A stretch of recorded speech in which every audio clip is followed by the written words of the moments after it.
Began bossing the sprints competition as well. He's already won a stage this week and finished second in another, with Bertrand Lindemann the most active rider so far throughout this Tour of Poland. Rafał Majka remains the best Polish rider, winning stage 4 yesterday. Was Australia's Caleb Ewan in the sprint. So what's on the menu for today? Still in the south of the country, very close to the Slovakian border. Lots of fans for Peter Sagan today. Can he survive the lumps and bumps and get there for a possible sprint finish? It's once through the finish line. There's an intermediate sprint, bonus seconds available, and once they're back over the second category climb at Łani before they go back to Rzeszow, the chase will be on. 74. Tour de Pologne UCI World Tour. 29 lipca, 4 sierpnia 2017 roku. Na kolarskie zmagania zaprasza. So just under 50 kilometres to go, and the peloton at the moment is being led by Orica Scott. They have United Arab Emirates, Team Emirates behind, and Bora Hansgrohe. Bora Hansgrohe hold the lead of this race overall. Peter Sagan about halfway down the chasing group, safely in the peloton at the moment. He's got over, where are we now, 2 of the 4 classified climbs today. But Tony Gibb, looking at the profile, there's plenty more than the classified lumps today. There's plenty more to come, isn't there, Rob? Good afternoon, and good afternoon everybody at home. Thank you very much for joining us. Just before we went on air, we had the live pictures on. It's a shame we weren't a couple of minutes early, because the riders went down a real helter-skelter of a descent and then a climb afterwards, didn't they? And that wasn't one of the classified climbs. That was just one of the other climbs on the route. This second half is really punctuated by some very short, sharp, steep climbs. And the riders took a massive descent, and you can see the width of the road that they're on now. It was probably 2/3 of that width going up that climb, and the bunch down to only 15 kilometres an hour going up it. It was that steep. This is going to be a very punchy second half to this 5th stage, with just 48.8 kilometres to go. The breakaway up the road, 2 minutes 41, and there's your leaders. And it is a quality list of riders. Maxime Montfort, who's been in the top 10 before in very big races, in Grand Tours in fact, the Belgian rider in red there for Lotto Soudal. I can tell you that Max Schachmann, we just saw him out of your picture now, but he's wearing the blue and white of Quick-Step. He's the virtual overall leader of the race on the road at the minute, because they have 2 minutes and 41 seconds. With them, TJ Van Garderen on your screen now, the man who was tipped to be the next American Grand Tour winner. He's not been able to do that yet, but he bounced back at the Giro d'Italia this year with a stage win. Antoine Tolhoek is wearing the yellow at the back, small figure wearing 107 on his back. And Moreno Moser in the turquoise jersey is a former winner of this race overall. Italian rider, for his surname there's no real introduction needed. He's one of the great Italian cycling dynasties.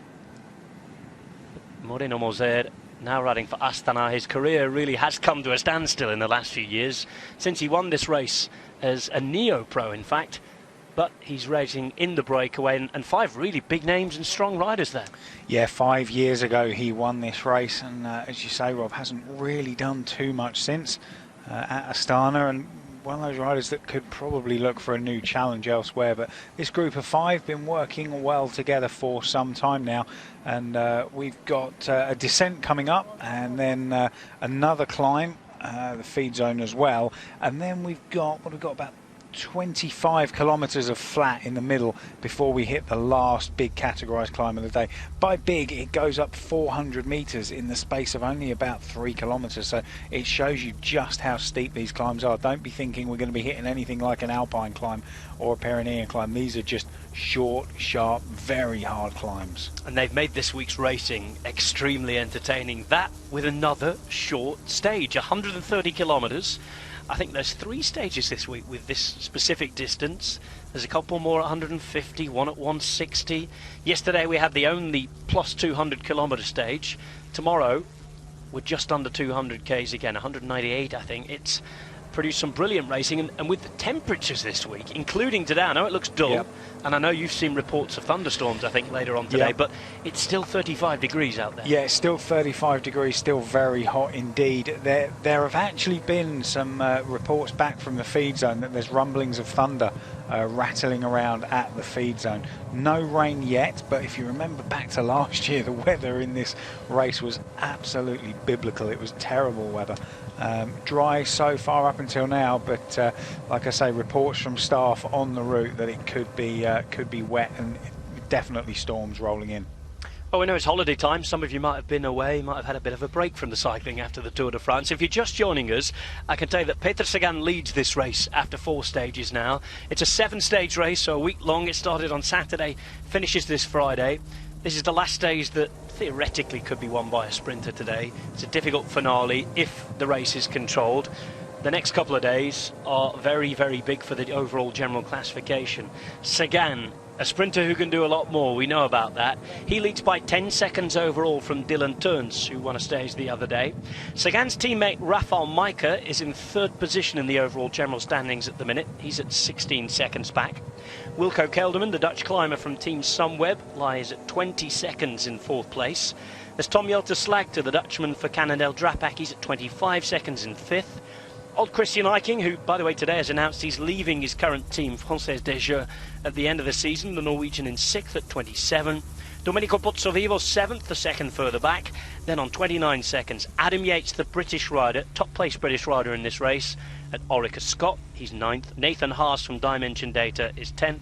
Then we've got Omen, Nibali, Izagirre, Rui Costa, the former world champion, and a host of big names, the likes of Youngles, Zakharin and Conti, all in the top 19-20, all separated by 43 seconds.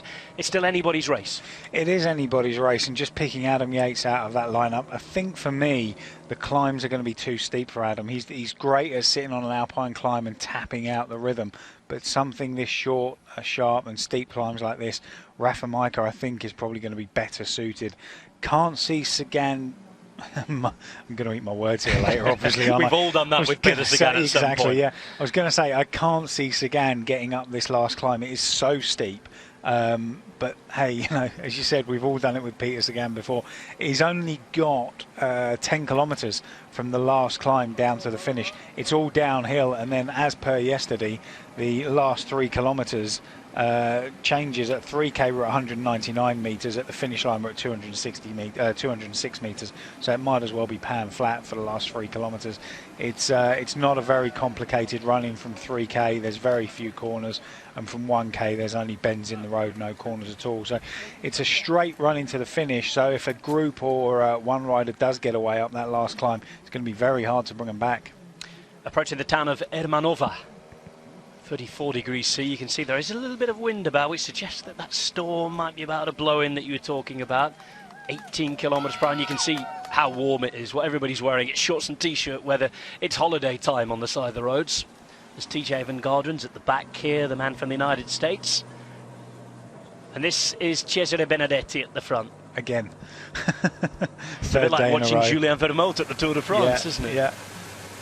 Nadnel Berhane here for Dimension Data. 44 kilometres to go. We're off for a quick break. Back in a moment.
major press releases that we've seen in professional cycling this afternoon.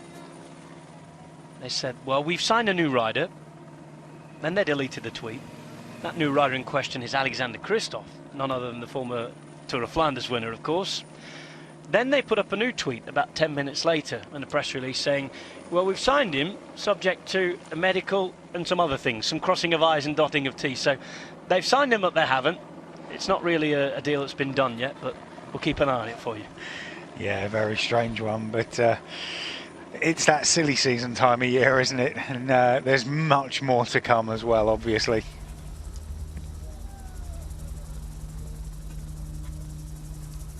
It was a 7th victory of the season yesterday for Caleb Ewan at the bottom of your screen. The man in the pink jersey here, magenta jersey rather, my colour palette's not very good this week, it's Matej Paterski. Of course, stage of the Volta Catalunya the day after he had ridden Milan-San Remo. That's my best Matej Paterski memory of his career so far. That was 2 years ago. He, of course, is holding on to that jersey for now. He's not in the break today. But, of course, with the big up and down days to come in the next 2 days, I think if you want that jersey, you might be advised to rest in the peloton today. Yeah, it was a very interesting place where they chose to have the feed today, you know, because they've then got short, sharp climb after it, or they were on the short, sharp climb. They got the food at the bottom of the climb, and then they've got this descent coming up that the breakaway are already on. So interesting one. The feed day before yesterday, having spoken to a couple of the Swannies, was about 55k an hour, and apparently there were bidons and food bags going all over the place, and one of the Movistar riders was very lucky to get through it because he actually managed to put the musette or the feed bag in his front wheel, and that normally results in utter carnage and a very nice straight crash. Over the handlebars job, isn't it? But he got away with it somehow. Amazing. He locks in on days like that. Yeah, exactly. Max Schachmann on the left-hand side wearing the blue jersey. It seems to be the week where we're having Quick-Step showing off all their brand new talent. In fact, they today have issued a press release to say that one of their star young riders, Julien Alaphilippe, is staying with the team. He's staying with the team for 2 more seasons. Schachmann is a man who just turned professional this year, in fact. Max Schachmann, he was in the break and riding very, very well in early races this season. He's one of 3 neo-pros in the squad. And all like Julien Alaphilippe, Peter Vakot, who we saw in the attack the other day, came through their former feeder team, Kleins Constantia. He's a former German under-23 time trial champion. He's improved his climbing a lot. Won a stage of the Giro della Valle d'Aosta last year. And of course, this year, early on in the year, he was riding very, very well at Paris-Nice. 23 years of age, a rider certainly to watch, and doesn't turn 24 until January next year. So again, like Remy Cavagna yesterday at 21, loads more to come from Max Schachmann, and a big day learning in the break today. Yeah, big day learning for him, and also I think it's one of those sort of little revolutions going on at Quick-Step, isn't it? They've got new riders coming in, they've got some very young talent that we haven't heard much of. Alaphilippe's been absent, hasn't he, for most of the year after having knee surgery, but came back with a bang. Was it second or third, sorry, in Burgos yesterday or the day before. So he's come back, and I think we all remember him for that outstanding ride at Tour of California where he absolutely blitzed everybody to beat Peter Sagan and take the overall in that race. So he's coming back to form. I think from what you were saying earlier about Kristoff going to UAE, that kind of says that the writing's on the wall that Kittel will be going to Katusha, because that's been the rumour for a long time. That's one of the big rumours of this summer. Of course, we must stress here. We're speculating. We are speculating, indulging in a little bit of speculation, but it has been a strong rumour around the peloton for the last couple of months or so, certainly, but nothing has been announced or agreed, we must stress, with Marcel Kittel and any other team. Some transfers we can tell you about today. Some transfers have been confirmed this morning. What are we now? 2nd of August, so the second official day that the people can confirm new deals. And there's quite a few been confirmed again this morning. The biggest name, think back to Tour de France a couple of weeks ago. The man who was wearing the polka dot jersey, Warren Barguil, he's dropped down a level to professional continental level. He's gone to Fortuneo Oscaro, so he's going home, if you like, because Fortuneo Oscaro are a team from Brittany. Brittany is the cycling region of France. It's one of the cycling regions of the world, you'd say, with Flanders in Belgium and the Basque Country in northern Spain. It has its own identity. You see the black and white flags all over the road on the Tour de France. And Warren Barguil is going home, leaving Team Sunweb, the German team, to ride for a Breton team in northwestern France. And he, alongside Amel Moinard, who's leaving BMC, is going to Fortunato Oscaro. So you imagine that's their wild cards, an invitation to the Tour de France sorted for the next 3 years. He gets to be the leader. He gets to go over stages without pressure of riding for GC, and the team gets its wild card. Everybody's a winner. Yeah, you took the words right out of my mouth there. People at home are going to be sitting there thinking, well, that's an odd move. Why would he take a step back? But that's the exact reason that the team have gone after him. You know, local homeboy, poster child, so to speak. And when it comes around to Tour de France selection, yes, we know that the Tour de France is biased to French teams in the way that the Tour of Italy is biased to Italian teams. Tour of Spain bias to Spanish teams. That's the way it's going to be. Deal with it. Yes, that, you know, Fortunato Oscaro or whatever they turn out to be next year with additional sponsors, etc., will have their, especially for next year, defending King of the Mountains, they'll have a nailed-on invite to the Tour de France next year. Sunweb have signed a new rider today. They've signed Martijn Tusveld, the young Dutch rider from Roompot, Nederlandse Lotterij. They actually had him as a stagiaire a couple of years ago, so he's no stranger to the team. Well, one that's not been announced yet, but it's been confirmed by journalists in the Basque press. That is one that we've heard about on and off as a rumour for the last few weeks. Jonathan Castorviejo, 3 years to Team Sky, leaving Movistar, the current European time trial champion. Of course, that jersey's up for grabs again this week, and you can see the European road race at the weekend on Sunday live on Eurosport. And that Castorviejo story confirmed yesterday by El Correo, a newspaper based in Bilbao.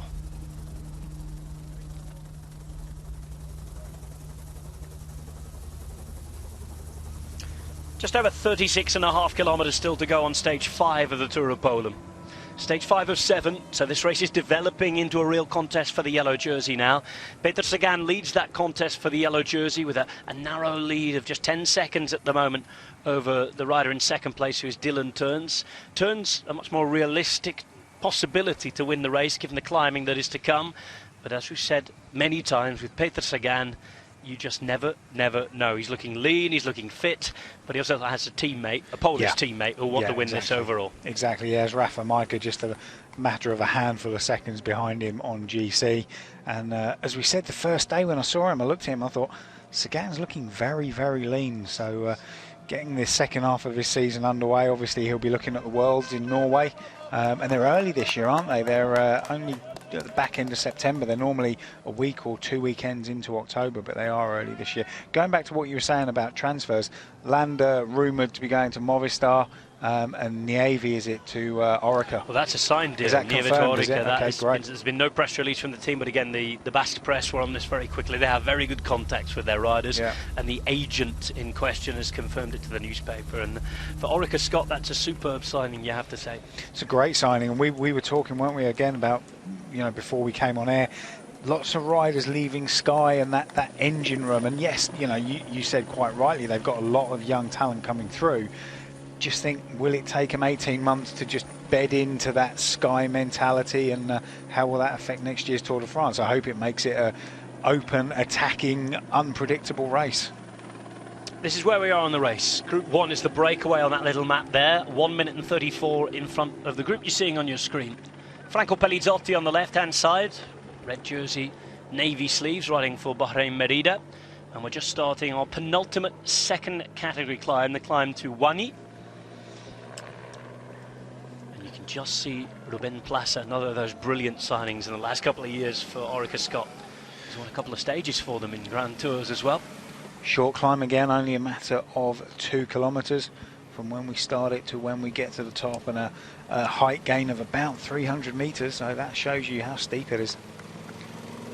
Man at the front here, we're very used to seeing him on our screens, but not at this particular stage in the race, not in this position in the race where he's riding in a breakaway. I guess it can be quite liberating without any pressure riding for GC this week. He's lost a bit of time, he's been allowed out there, he's 2 minutes 58 down. We've already said this week that BMC are now racing for Dylan Teuns. TJ Van Garden's going to go to the Vuelta, and I suppose before the pressure of the Tour of Spain, this is his moment to, inverted commas, train, if you like, and help his teammates. Yeah, this is final preparation, isn't it? Just to put the icing on the cake, as we call it.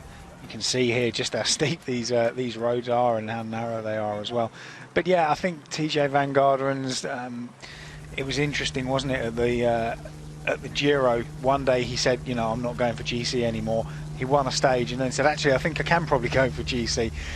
You just got to look at what he's done over the last couple of years, the promise that was within him, and then what he actually delivered. You just think you need to look at your career and where you're going, because unfortunately I don't think it's 3-week stage race victories.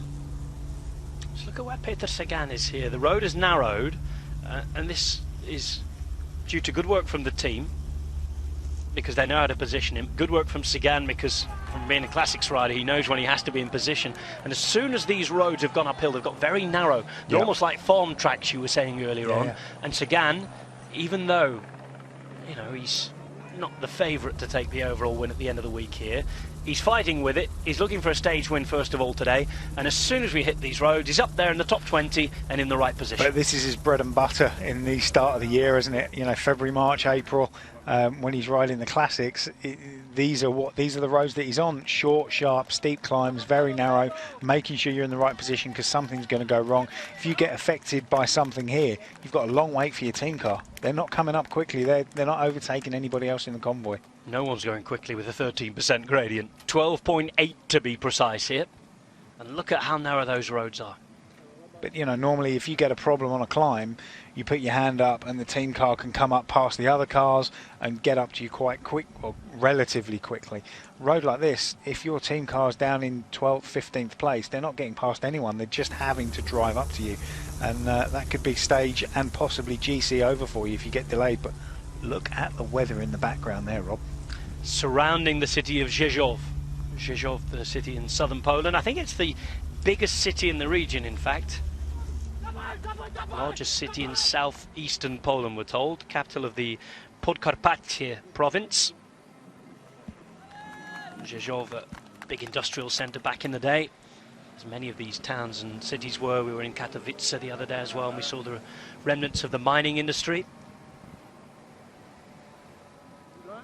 Rzeszów, a huge sporting city as well. I've been there in the past following volleyball teams. It's big with its football as well. We were talking about yesterday with Zabrze and Górnik Zabrze, the former 14 times champions of Poland.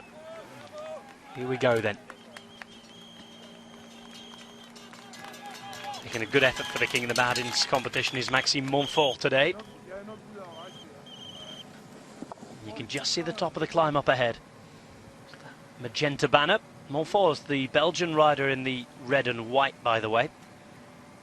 Lotto Soudal have come with quite an aggressive approach this week. They've been in breakaways, and they've even tried to give Jens de Busscher their sort of second-tier sprinter a go at the end. And it's a good break today, isn't it? It's a strong break, so that's probably why we haven't seen the gap going out too far. It's never gone anything over 3 minutes. So, you know, the bunch do fear these 5 riders that are up front. 33.5 kilometres to go. 1 minute and 34 is the gap. You can just see some of those motorbikes being moved up, out, away. It must be such a difficult job if you're race management direction here. Not only to police the bunch and everything, but all the traffic in the race as well on roads like this. Keep everybody safe. It's a hard job. Yeah, there's so many motorbikes these days with, you know, all the different camera feeds and everything. And one of the Dimension Data riders taking a run down the side of the road there. Number 63 here at the back, Marco Coledan. Just in front of him, Greggy Daniel. Bit of left and right, a lot of shouting there, the photograph motorbike in the way. That goes right back to that point we were just talking about. The riders wanted the left-hand side of the road to take a right-hand bend. The motorbike came up there, and the motorcyclist there was in a lose-lose situation. No matter which side of the road he was on, he was going to be in the wrong place at some point. Not the greatest place to overtake, but then of course with race radio and things, messages take a while to get back, and maybe he was told that he had to overtake the bunch by those policing things. It's always more complicated than it seems. But of because it's something that does need regulation and increased scrutiny. But the organisers want the coverage of the race, not just by TV, but by all the media streams these days, on social media, websites, even printed press still. So there's so many camera bikes for photographers on the race. It's a difficult one to manage. You know, what do you say? Do you limit it, at which point the organisers aren't going to be very happy? Or do you just leave it open, at which point the riders are going to invariably be put in a little bit of danger, unfortunately? Well, we've been through 3 King of the Mountains climbs, all second category today, and I can tell you that Maxime Montfort will be wearing the magenta jersey tomorrow. He has taken it away from Maciej Paterski, whatever happens on the final climb today. New King of the Mountains tomorrow.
Hop from Matej Mohoric there, Slovenia's star.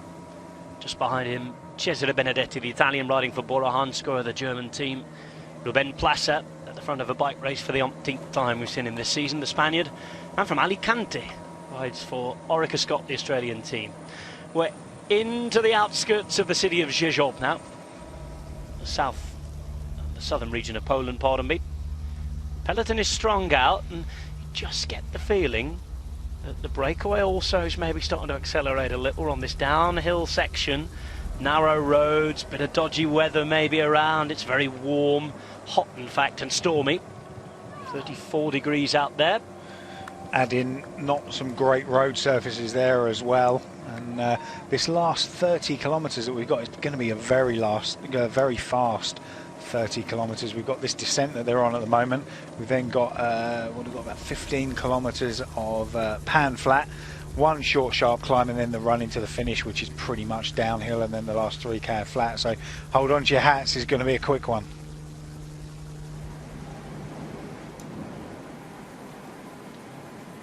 Couple of spots of rain on the camera lens for the first time in this entire Tour of Poland. Last year's edition was all about stormy weather. It affected the result in the end. We had a stage cancelled. This is 5 riders in the breakaway. And I can tell you, with 1 minute and 40 seconds, the advantage has started to grow a little. And the spots of rain that you were talking about, look at it. It's absolutely throwing it down now. Within a matter of seconds, the road is soaked. So the info we had come back from the teams in the feed zone, spot on. Thank you very much to those guys. 28 kilometres to go. Antoine Tolhoek at the front, riding for Lotte NL Jumbo. How much of these guys kept back? I mean, that is the question here. There's 5 riders, 5 very good riders. At the minute, they're being chased down by 3 riders. Yeah, and it's only a short stage, isn't it? 130 kilometres. So for these guys, That's I wouldn't say it's nothing, but you know that's a regular training ride for these guys, 130k. They certainly won't be as tired as the guys that were out there yesterday all day for 230k. Yeah, it'll be in their legs. There's only 5 of them now, so we've lost Petersky from CCC, Sprandi Polskowicki, and you know this is what happens now. Look how gingerly they're having to take these corners. If it had been raining all day, it would be completely different. Because it's been dry for so long, you get dirt, you get dust, you get a little bit of grit, you get maybe a bit of diesel or oil from a couple of the cars on the road. Ooh, and there you go. Oops. Oh no, and Schachmann's down. Ouch. Schachmann is down. He's going to try and get up to his feet, but he looks like that's hurt a little. Schachmann of Quickstep, the young German rider.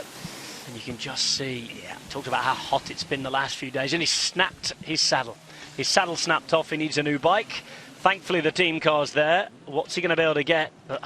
It's a big ask already to get back here. And all of those riders knew they'd taken the wrong line straight away. It was all about damage limitation, wasn't it? Yeah, and I was right in the middle of saying, you know, you're going to have some oil, you're going to have some diesel, you're going to have some dirt on the road, and we can just see it here. They start to take this corner. White lines on the road. They're slightly, you know, not in the best line. So Van Garden's okay. Yeah. The man in the red and white, who's Montfort's okay. It's Tolhoek, who almost gets taken out by Schachmann. He survives even though he goes into the little allotment there. I mean, Schachmann, unfortunately, the other 2 guys just knew what was coming, kept it upright and just went straight on. Schachmann tried to get around the corner, and that was his undoing, really. He should have just tried to carry straight on and just let the grass slow him down. But you know, when it rains like this, having been dry for so long, all that rubbish that's on the surface just mixes with the water, and for the first half hour of the rain, it still stays there until it gets washed away. Let's look at the bunch. Same corner. Same issue. A couple of guys went straight on. Couple of riders going wide. Just watch this. Hold our breath for a moment. There's the white lines you were talking about. Thankfully, I'm pretty sure that will have been on the radio. A lot of people have been warned about that corner. And, well, is this making anything any better? Thanks, pal. Yeah, cheers. I think half an hour ago that would have been very welcome, wouldn't it, when it was 35 degrees and dry as a bone? I'm surprised he hasn't had a bottle in his teeth, to be honest with you. That won't be welcome at the moment. But whenever we commentate on a race and it's wet, we start talking about the white lines. And I come off air and you've got people sending you messages on Twitter saying, hang on a minute, why the white lines? They're paint. You've got paint on a road surface.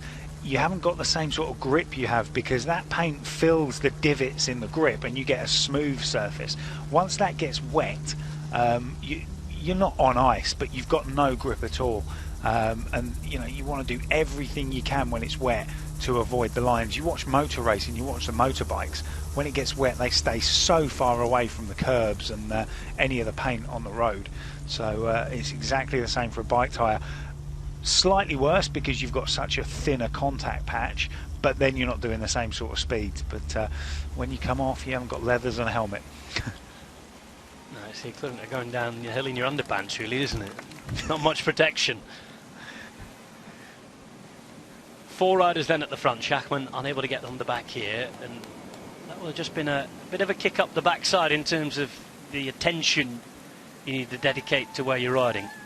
TJ Van Garderen at the front for BMC Racing. Just behind him in the red and white is Maxime Montfort.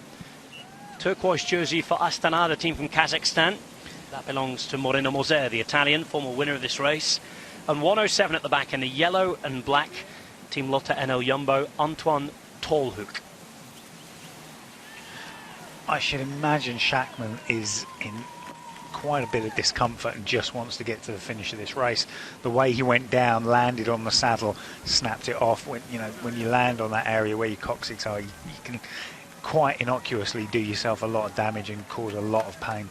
Well, he struggled to get up, didn't he? He was sort of tangled between his bike as well. Yeah. Now we're going to get our first look at the finish line, and at the finish line we'll have some bonus seconds handed out. Schachmann was the danger overall. He was the man who was in the virtual yellow jersey at one stage. I think as well, Rob, we've got to do that corner again on the run into the finish. So You know, the riders are going to know that, but you take more chances, don't you, when you're coming into the finish?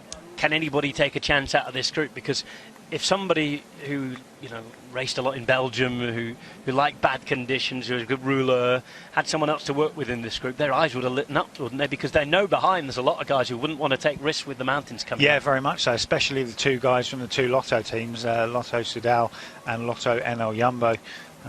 You know, they're used to these conditions, they're used to riding the classics. TJ, yeah, you know, the only one you would say maybe doesn't like these conditions is Moreno Moser, but it's horrible out there, isn't it now? And the thing is, when you've ridden for 4 days and you've been in 30, 35 degree heat, you're used to riding in those temperatures. All of a sudden this comes in 30k out from the finish. It really does knock your enthusiasm. Such a quick shower here that some of the rain's almost done and dusted and gone already. It stopped raining on certain sections of the course, but you can see what it's done to the roads in Rzeszow. Yeah, I mean, on the upside, there's that much heat in the road that it should dry quite quickly. But the cars have still got their windscreen wipers on, so often you can't see the rain, but it is still raining. TJ Van Garderen at the front with 23 kilometres to go.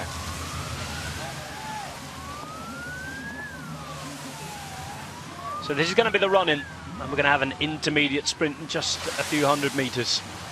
A lot of those who've been expected to be banging on the boards at this point have disappeared into the cafes and bars for a bit of shelter while it's been raining. This is going to be 300 metres to go, so interesting if there is a bunch kick towards the end, people racing on wet roads into that corner. It's not going to completely dry out before we get back here. No, and when we said earlier that it was dead straight run into the finish, dead straight in the dry and dead straight in the wet are two completely different things, aren't they? You know, in the wet you really do have to pay attention to any sort of bend. A final lap of 22.5 kilometres out of town, up a hill, down it again, and back into Rzeszow. That's what awaits these riders. 4 riders up the road, 1 minute and 24 seconds is their advantage. Can they do it? Look how gingerly they're taking these corners. You know, this is a dead turn here, so you can appreciate it, but just down to sort of walking pace almost to get around there. 2.5 hours in the saddle already. 22.2 kilometres still to go. Got 800 metres in terms of road space on the peloton behind. And I think they're going to see them coming up the other side of the road in a minute. And just one other downside, they've got 180k transfer after the stage today to the hotel. So quick shower in the bus and then on the road.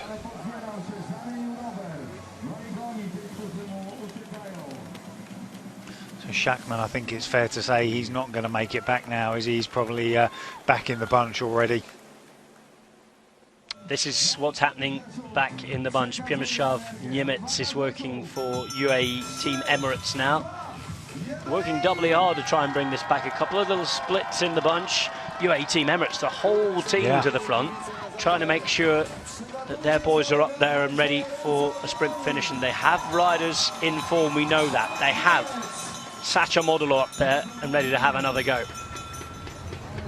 Need to control this bike race though first. It's okay saying we're going to bring the breakaway back, but with the last climb as well, doesn't mean the more attacks can't go. No, I was going to say I'd be very surprised if Sacha Modelo gets over this last climb and comes into the finish, but you know, commentators curse, but you can see, look at how slowly this bunch is having to go around this top corner.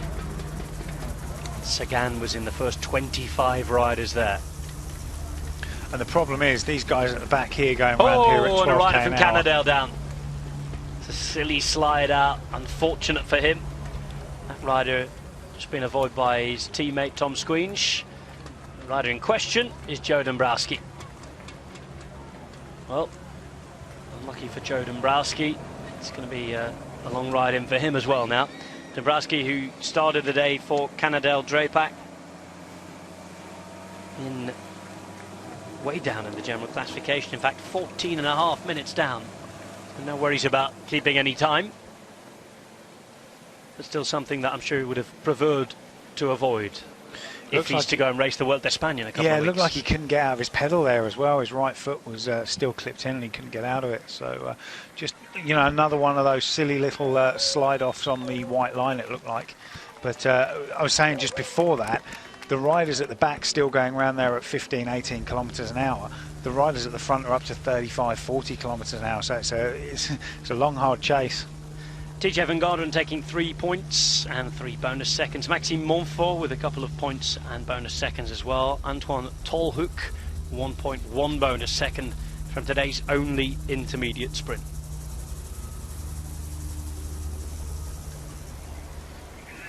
Maxime Montfort at the back here started today 14 minutes down as well.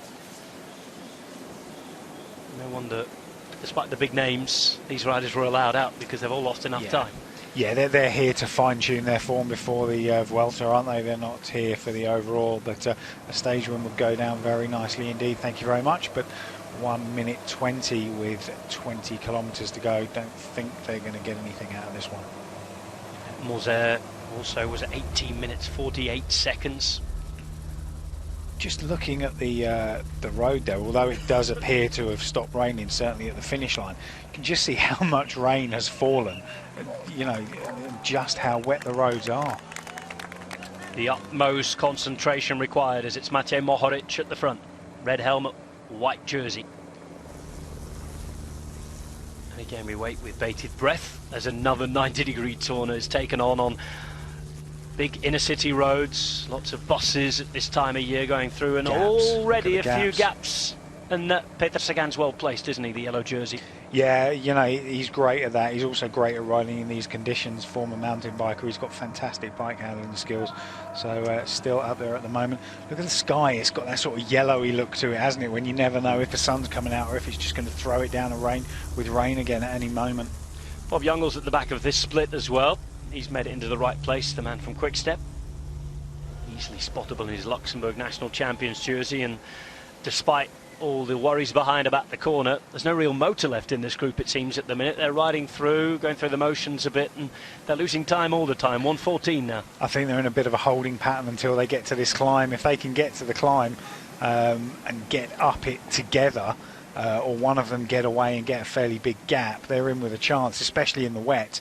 You know, you can't descend as fast as you'd want to, and you're better off on your own than you are in a bunch. So if they can get to the climb with a minute in hand, they might have a chance. But at the moment, they're having to slow down so much for these corners, and you can see Moser really struggling to get around the corners and get on terms.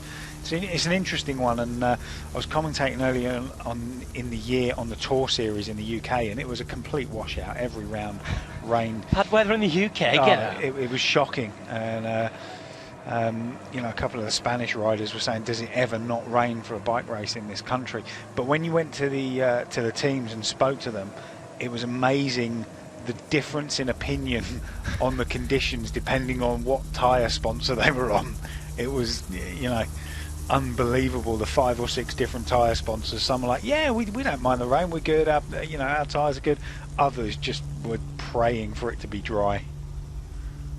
Certainly not dry here at the minute. We continue to watch as Peter Sagan remains in about 50th position, leader of the Tour of Poland. TJ Van Garderen takes a drink. In today's breakaway, the man from BMC hasn't really raced too much since the Giro d'Italia. This is Marino Moser. It's been a hard year for Astana as TJ Van Garderen again takes to the front. Remember, not just a climber, but a strong time trialist. 46 kilometres per hour they're travelling at here, and already the road's visibly drier at this point. Still wet, but drier. Yeah, I mean, you know, as we said, it's been 35, 36 degrees, and the ground retains heat, and when it's been that hot and it rains, it does dry off very quickly indeed. So yeah, the road's starting to dry off. Don't think it will be dry for when they head into the finish, certainly not on that descent. So we're just holding our breath a little bit, aren't we? Now heading back up to the Wani climb, second category climb up to almost 400 metres above sea level. Finish down at 200 metres here in Rzeszow.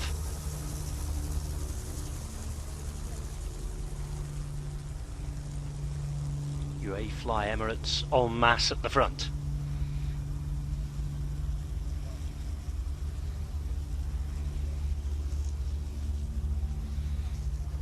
Well, those out of the way have managed to stay safe of a couple of crashes we've had in the rain. 1 minute and 11 seconds Peter Sagan, the yellow jersey, and the rest of the peloton behind those 4 remaining in the breakaway. Remember, we did have 5 riders. That's before Max Schachmann crashed. I think he's back on his bike. We've seen no images of him ever since the crash. The 4 remaining, Maxime Montfort at the front now in the red and white with the black shorts on. And we saw with him TJ Van Garderen, Antoine Tolhoek and Moreno Moser. This is Vincenzo Nibali on the left-hand side of your squat. Just behind him, Wout Poels of Team Sky. Yep, and Wout Poels putting in a lot of work this week to get his form back for the Vuelta in it's only a couple of weeks' time, and it just seems to come around earlier every year, doesn't it? 26th of August, I think it starts. And a Vuelta España that starts this year in France. And you'll be able to join Sean Kelly and Carlton Kirby to take it through all 3 weeks of it. A big race. It's Nîmes to start. We've got early mountain stages in Andorra, and it's the Angliru as well. Big strong climb towards the end, and that finish in Madrid always seems to be a very entertaining race. Bert-Jan Lindemann, have been wearing the blue jersey before today. 33 years of age now, been around for a while. 183 tall, weighs in at 79 kilos. Riding for Lotto NL Jumbo in the break yesterday and attacking the race. I'm now getting a barrage of text messages from riders that rode the Tour Series saying, please don't mention my name or my tyre sponsor. Well, within tyre sponsors themselves, we go onto almost completely dry roads again. It shows how localised the weather is. But you can get a good or a bad compound depending on where it's made. It's not just the make, is it? No, it's not. You can get a good or bad compound. Also, there are established tyre manufacturers that have been around a very long time, and then there are tyre manufacturers relatively new to cycling. Some of them, their tyres are absolutely fantastic in the dry. The first sign of rain, you might as well just get off because you're on the floor, and that's just a development thing with a couple of the tyre manufacturers. And it's a difficult one because when you're sponsored, we've all seen that the big Pro Tour teams go to a race being sponsored by XYZ tyre manufacturer, and they're riding a completely different tyre with a marker pen through the label, that sort of thing. Lower down the ranks in continental teams and domestic teams, it's not something they can do. They're grateful for whatever they can get. And if you look at a continental team with 16 riders, start doing the maths on how many tyres and tubulars they're going to get through the year. If they get someone to give them that equipment, it's an awful big chunk of their budget that they can save. It's a real difficult one. It's if you get something, you're grateful for it, and if it works 75% of the time, you're probably onto a winner most of the time. Now 14 kilometres to go, and this is getting rather interesting. 51 seconds for the 4 riders up the front, and this is what we've got left to go. One last climb up to Wani. Steep climb, short climb, and after that descent all the way back to the finish line that we saw, and the run-in that we saw with a couple of crashes on a couple of corners.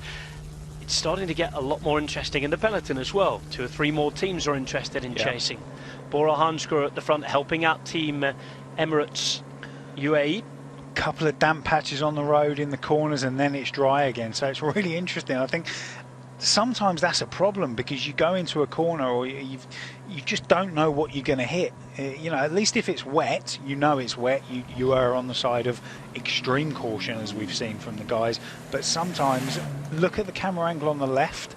Couple of spots of rain on the lens again. It might just be from some spray from somewhere. But when it's like this, you don't really know what you're going into sometimes. Well, we are going into the final 13.5 kilometres. 47 seconds now as the road starts to rise for TJ Van Garderen, Antoine Tolhoek, Maxime Montfort and Moreno Moser in that very order. Moser at the back here in the blue.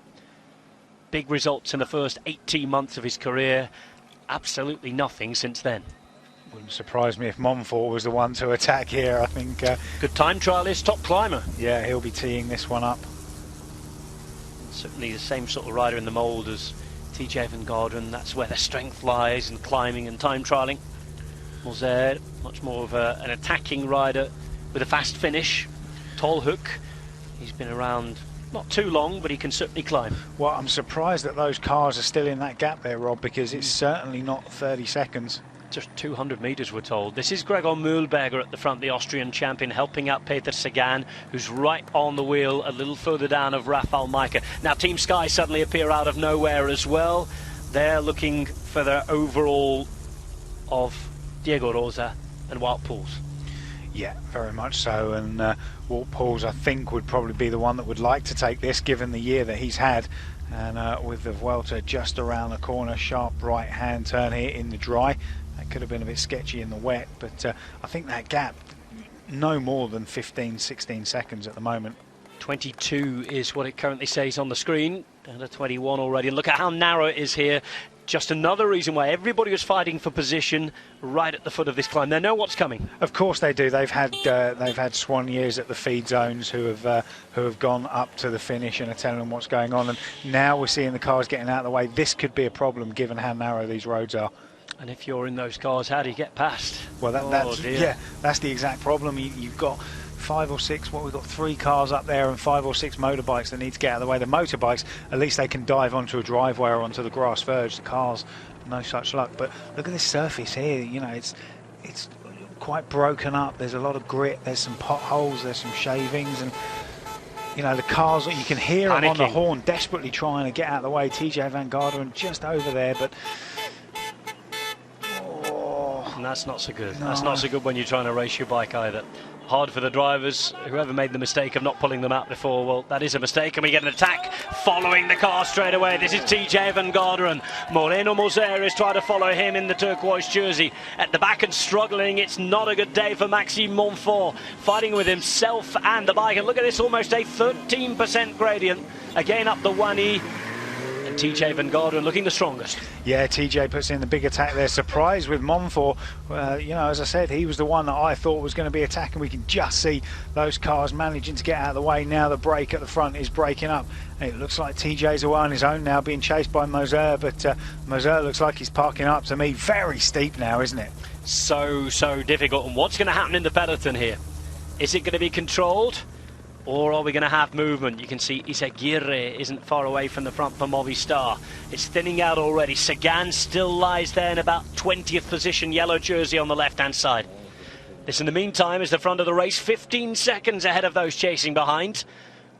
Look how steep this is, Rob. You know, look at that house down there. There's such a drop in such a short space of time. TJ Van Garderen with that stage win at the Giro d'Italia. Did it change things for him? Did it give him his confidence back? We certainly saw him trying again towards the end of the same race. In the meantime, it's Tolhoek, probably the only pure climber out of the 4 in there, who's just working his way up. Trying to come across, just pretty much in the middle of TJ and the bunch. We can see Moser in the background still pressing on, but the bunch breathing right down his back. Not long now till we get to the top of this climb. Teeth gritted for TJ Van Garderen, the man from Colorado. Gets to the top, has got almost exactly 10 kilometres, 10.6 kilometres run down to the finish. Much of that a sharp descent as per this climb up, and then pan flat onto the run into the finish. Well, Van Garderen's giving it a good go. All on his own. 10 seconds is what we're told the gap is. It is not long. He looks behind. Dry roads for the moment. That's good news for the descent. Yeah, dry, narrow roads, which much favour one rider on their own than it does the bunch. So here we go, movement from behind from Team Sunweb, just looking to close the gap and maybe use it as a launch pad for Moreno Moser, who's also caught behind Bora Hansgrohe, who look behind to see where Peter Sagan is. We're yet to see if he's still in the group or not. Yeah, very surprised that the Soigneurs were there feeding with 11k to go. Don't think anyone's going to be grabbing a bottle for this descent down to the running. Kingdom Addins points go to TJ Van Garderen. Over the top he goes. It's descent all the way now.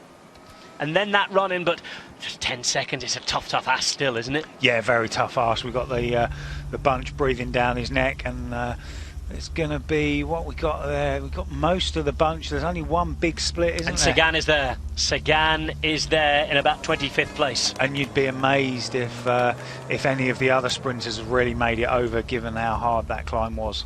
Looking around for the white jersey of Danny van Poppel, he's there as well, and that is very interesting. Yeah. So we will wait to see how it goes towards the finish. See if Ewan's there as well. 5 points for TJ van Garderen at the top of the final, second category climb of the day, the final categorised difficulty of this stage 5. It's now 10 kilometres downhill, a little bit on the flat, and 18 seconds of a gap for the American for Team BMC, but with Sagan, Van Poppel, maybe a few other sprinters in behind, surely they're going to work to close him down here. Yeah, you'd think so, especially if Caleb Ewan hasn't made that split. A couple of the other teams may have a bit of added incentive to try and bring this one back and get one of their sprinters up there, and we can see that it's Sunweb on the front doing the work now. Well, Olga Scott still do have a rider there as well, so you start to wonder about what the score is with Caleb Ewan. There's a lot of looking around going on as well. Is he here? Surely, and I should say surely, on the radio it's difficult for the team directors to know who's there as well, isn't it? Well, they won't let the cars in the middle, so they could, he could be in that back split. Race radios are, renowned for being unreliable from the riders back to the team car, so they might not be able to get that message across. But lots of work being done on the front now by Lotto NL Jumbo, and we can see TJ just down the road there. These riders won't be able to see him because it's twisty and turny. 9.5k, 21 seconds. I don't think he'll do it, but it's a fair old gap. 21 seconds indeed. Gregor Mühlberger in third place there. BMC with their rider at the front just trying to interrupt the chase as Van Garderen's getting more than a little bit of help from the motorbikes on the road. Yeah, it was interesting. I saw a document the other day. They'd done some research into it, and you can actually get advantage from a motorbike up to 100 metres in front of you in the wake of the motorbike. There's a nice tweet from Tom Squeens yesterday who admitted, he said, well, thanks for the drafting, guys. Shame you also allowed the peloton to draft behind you as well, because that's why we were caught in the end. It's another one of those what to do about it. They've got to be there. You've got to get the exposure for the bike race. Just unfortunately deal with it at the moment. TJ van Garderen with 8.5 kilometres to go. Descending the narrow, twisty roads down from the Wani climb back into Rzeszow. And what looks like an awfully big black cloud just in front of him as well. So let's hold our breath and hope that it stays dry for the running to the finish. Look at how reduced this front group is. What have we got, 40 at the most, 45? Well, Puccio and Boswell have done a good job so far for Sky today. And Danny van Poppel sits in about 8th position with the white Best Sprinters jersey on. 3 positions behind him on the left-hand side, the leader overall, Peter Sagan. And Peter Sagan will want more bonus seconds again today to give himself any sort of chance whatsoever of being up there in the final overall with 2 hilly days to come. Yeah, not only that, but he needs to stay up there as high as he can overall to help Rafa Majka if they're going to have that double-pronged attack. If Sagan loses the jersey by a matter of minutes, which he's not going to do now, we can see it's going to be a sprint and he's going to be up there. But if he had lost time today, it loses the advantage for Bora Hansgrohe of having 2 riders in the top 3 of the GC. Gregor Mühlberger is the Austrian champion. Look at the split in the bunch here. And anybody who's caught up in the second part, if you haven't got too many teammates with you, you start to panic here because you've got to do your own work to get back on. Yeah, I think it'll come back together though. A gap like that, it looked to be about 10 seconds from here, but I'm sure it's going to come back. Can only think that Paweł Franczak is in this front group as well, because the Polish national team are starting to drive it on. They do not want to let this man get away, and what an exciting man to watch now that he's not having to watch every second, stay away, TJ van Garderen going for stage. It's like watching him at the end of the Giro just again. Going for wins, isn't it? It's good to see. And rather like Warren Barguil at the Tour. Yeah, exactly. So 20 seconds he's got. We've got one BMC rider on the front there just playing that disruptor game. Daniel Oss, second wheel, will not work, will not take a position and really drive it at the front. Yeah, and if someone swings off in front of him and flicks the elbow and gives him the wind, he will just freewheel. And you might think, well, that's only going to give him a second or 2. That's all that TJ van Garderen might need on the finish line, 1 or 2 seconds. Let's not forget his time trial credentials. TJ van Garderen, although known for being a GC man, a lot of the initial aspirations for general classification for him, not just built on climbing, but also his time trial prowess. He's won time trials in the past. Here he is, just 16 seconds as the road starts to get a little bit wetter again, and just as where we saw it start to rain last time, There's spots of rain on that lens again with 6 kilometres to go. And you know, as I was saying earlier, you look at the road surface, you never know what you're going to get out of it. You never know if you're going to get grip or slide. So it's not an ideal situation for this bunch on the run-in. So 15 seconds now with 6 kilometres to go for TJ van Garderen. Movement on the left-hand side for UAE Team Emirates. Not as many of their riders at the front and working hard here. You start to wonder where their sprinters are, as you suggested. Such a model might have been a difficult one for him. This is the smallish group chasing behind. The temperature's plummeted to 23 degrees now in Rzeszow. Hardly cold, but they certainly will notice the difference, especially if they're quite wet from the downpour earlier. It was so short and sharp, there wasn't any time for anyone to go back for rain capes, and they wouldn't have. So yeah, they're going to be grateful of a nice warm shower at the end here. TJ van Garderen, 15 seconds now. And what does he have left in the tank? 14 seconds, 5.3 kilometres to go. Remember, a short day, an explosive day, 130 kilometres. If any day is going to be a day where people survive towards the end, they have a chance here. Yeah, he has got a chance, but it's falling again. It's down to 13 seconds now with 5k to go. It's a big ask, very, very big ask, even for someone with TJ's time trial ability.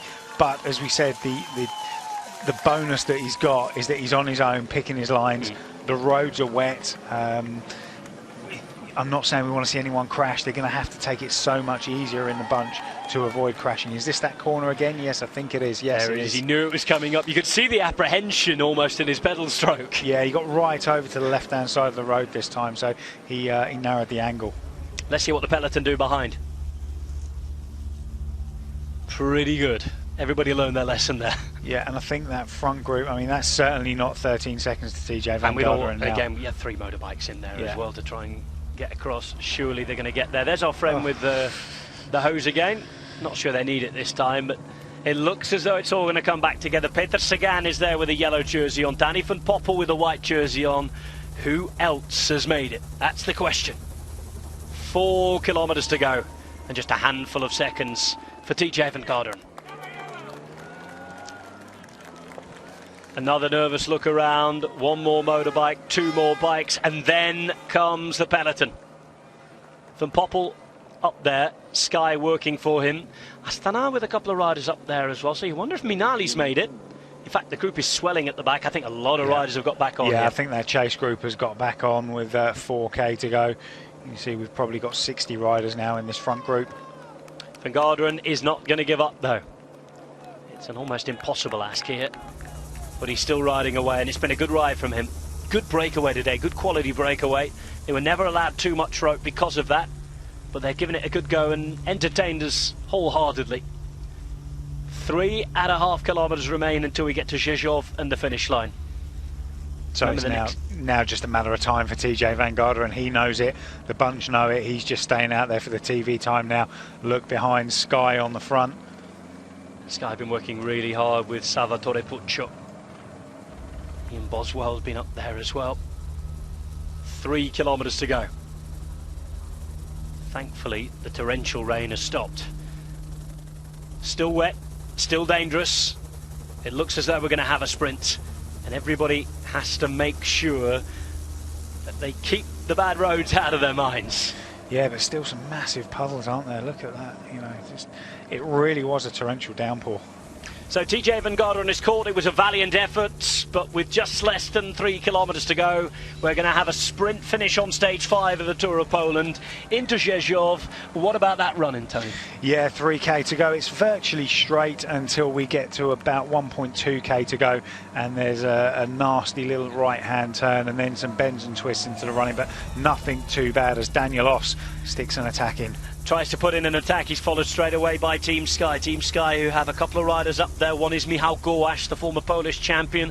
Just behind him, looking after Danny van Poppel, is Łukasz Wisniewski. Van Poppel there in the white jersey with a big Sky logo on his back, blue helmet. He is looking after that Sprints jersey for the man who's just approaching him behind. Peter Sagan in the yellow jersey, the leader of the Tour de Pologne. 2 kilometres to go. Well, this is something you don't often see. Team Sky setting someone up for a gallop. They've got 3 riders on the front, so they're in control of this one at the moment. And it's Wout Poels, well inside the 3 kilometre to go banner now. Of course, we'll be expecting him to fight for the overall over the next couple of days, but he's trying to do a job for Danny van Poppel, as Van Poppel will be expected to work for him for the next 48 hours. On the left-hand side, moving up the national team, trying to look after Pavel Frančák. That is Marek Rutkiewicz there, 215. Alongside him on the left-hand side for Bahrain Merida's Niccolò Bonifacio, all on his own, expected to do his own work. And here comes Luka Mezgec as well, the Slovenian champion. I can't see Caleb Ewan just yet. No, we just lost the camera, didn't we? We couldn't see Mezgec bringing anyone up. He hasn't got Ewan on his wheel. If he hasn't, he'll certainly have a go himself. Mezgec, remember, a Giro d'Italia stage winner. On the right-hand side, you can see Roberto Ferrari is still there in the mix for UAE Fly Emirates as well. As Wout Poels' job is done for the day. 1.5 kilometres to go. Still Team Sky on the left-hand side. Ferrari looking to stay on the wheel of Danny van Poppel. Yeah, Ferrari's managed to get over the climb, and he's one that will take the risks, certainly. So Van Poppel in the white, Sagan in the yellow, behind him in the red is Bonifacio. Then it's the Slovenian champion Luka Mezgec, who today looks like he's going to be given the freedom. Pavel Frančák is there as well in the red and white of the Polish national team, and alongside them Niccolò Bonifacio. On the left hand side, look out for Jose Joaquim Rojas as well from Movistar. It's going to be an open sprint. I'm not sure how much control is going to be there. Oh, we've got lots of riders down. Lots of riders down. It's going to be between 10 riders to contest the finish. Kilometre to go, and an opportunity for someone to get away on the attack maybe. At the minute, there's still control at the front though, thanks to Team Sky and Danny van Poppel. Another corner to take one, and everybody's going to be so nervous now going into this final little run-in. Danny van Poppel has a chance, but look at this from Youssef Reguigui. Reguigui for Dimension Data, trying to take advantage of the confusion and trying to put in an attack that would put everybody else in big danger. It's the Algerian champion, Reguigui for Dimension Data, being chased down at the minute behind. In the meantime, Sagan is well placed right on the wheel. Sagan waits. Van Poppel's going to be left too early here by his lead-out rider. He's going to have a long way to go, 800 metres left to go according to Clicker. I don't think that's right. I think he's shorter than that at the moment. It looks to be short as well, and it looks as though the sprint's going to be going. It looks about 200 metres for me. Here's Danny van Poppel in the white. Right behind him is Peter Sagan. On the right-hand side, though, you can see Luka Mezgec. It's Van Poppel who's going to take it, though. Van Poppel, Mezgec, Sagan. And Danny van Poppel has knocked on the door all week long. He finally has his win. Well, he had to pay the team for that one. They rode so well in the last 5 or 6 kilometres to get him on terms. And we thought he was going to be left a little bit early by his lead-out rider. However, the clicker at the top of the screen was out. Mezgec just comes over and congratulates him there. And it's a real demonstration of what riding on the front does. If you're out of danger, when the crash happens, you're less likely to go down. 12 riders survived it, 12 riders got through. Reguigui attacked, but it was Sky who'd worked for the last 10 kilometres or so to control things, who had their rewards. Michał Gołasz, who did a brilliant job for Danny van Poppel. And Danny van Poppel, the Dutchman from Team Sky, takes the win on stage 5 of the Tour of Poland.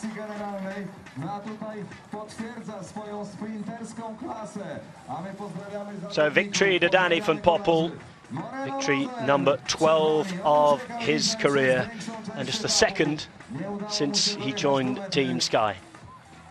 Van Poppel ahead of Mezgec and Sagan, picking up 4 more bonus seconds. Ferrari in 4th, Battaglin in 5th, with Bonifacio, Os, Rojas, Marcinski and Wisniewski. Of course, Sky doing a great job. Wisniewski leading out, Van Poppel finishing off, and after 130 dramatic kilometres from the Olimp laboratory to Rzeszow, it is Danny van Poppel who takes his first win of the week. Battaglin, another top 10 there, and you can just see this crash coming, can't you? Over those white lines there. I think it was one of the Polish, oh no, it was the Cannondale rider that went down first, and nobody had anywhere to go, did they? And that was the corner that I mentioned with about 1.2 k's to go. Looked to be Tom van Arsbroek, I think, who went down there. Good attack, good opportunity to attack from Regiki. He saw his chances. Of course, he's a fast finisher, but with a kilometre to go, it was a big ask, really. Great job was done by Łukasz Wisniewski here. On the right-hand side, you can see a little bit of elbow barging stuff going on with Sagan and Ferrari. No surprise there. This is where the sprint's about to be launched. Wisniewski still going in the black for Team Sky. It's Van Poppel who's going to come off his wheel. Bonifacio alongside him in the red. He gets muscled out. Van Poppel through the centre. And on the right-hand side, Luka Mezget's part of me having a real good go, the Slovenian national champion, because his sprinter, Caleb Ewan, hadn't made it. A good win for Danny Van Poppel. More bonus seconds for Peter Sagan. Tell you what, there's been some competitive sprinting this week. Yeah, very good indeed. And Mezget's running him close there, wasn't he? A great ride there by the Orica Scott lead-out rider. Sagan, it looked like Sagan had just settled for what he could get out of this one. Stay upright and get a couple of bonus seconds. Wasn't going to be able to take on Van Poppel. Danny Van Poppel wins the stage. Peter Sagan extends his lead in the overall general classification by 4 more seconds.